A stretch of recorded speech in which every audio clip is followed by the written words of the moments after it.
एक बार की बात है, गौतम बुद्ध एक नगर में प्रवास कर रहे थे।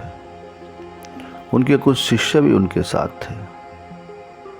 उनके शिष्य एक दिन नगर में घूमने निकले तो वहाँ के लोगों ने उन्हें बहुत बुरा भला कहा। शिष्यों को बहुत बुरा लगा और वे वापस लौट गए। गौतम बुद्ध ने जब देखा कि उनके सभी शिष्य बहुत क्रोध में दिख रहे हैं तो उन्होंने पूछा, क्या बात है, आप सभी इतने तनाव में क्यों दिख रहे हैं? तभी एक शिष्य क्रोध में बोला, हमें यहाँ से तुरंत प्रस्थान करना चाहिए। जब हम बाहर शहर में घूमने गए तो यहाँ के लोगों ने बिना वजह हमें बहुत बुरा भला कहा। जहाँ हमारा सम्मान न हो वहाँ हमें एक पल भी नहीं रहना चाहिए।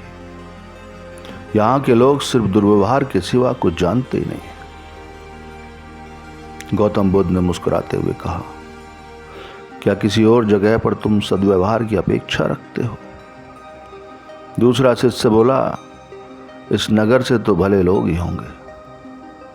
तब गौतम बुद्ध बोले, किसी जगह को सिर्फ इसलिए छोड़ देना गलत होगा कि वहाँ के लोग दुर्व्यवहार करते हैं।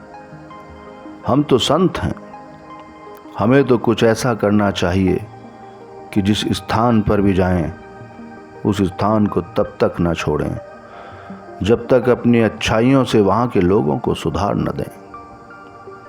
हम जिस भी स्थान पर जाएं वहाँ के लोगों का कुछ न कुछ भला करके ही वापस लौटें। हमारे अच्छे व्यवहार के बाद वे कब तक बुरा व्यवहार करेंगे, आखिर में उन्हें सुधरना ही होगा। वास्तविकता में संतों का कार्य तो ऐसे लोगों को सुधारना ही होता है। सही चुनौती वो है जब हम विपरीत परिस्थितियों में खुद को साबित कर सकें। ये सभी बातें सुनकर बुद्ध के प्रिय शिष्य आनंद ने प्रश्न किया, उत्तम व्यक्ति किसे कहते हैं? महात्मा बुद्ध ने जवाब दिया, जिस प्रकार युद्ध में बढ़ता हुआ हाथी चारों तरफ के तीर सहते हुए भी आगे बढ़ता जाता है, ठीक उसी तरह उत्तम व्यक्ति भी दूसरों के अपशब्दों को सहते हुए अपना कार्य करता रहता है। खुद को वश में करने वाले प्राणी से उत्तम कोई और हो नहीं सकता।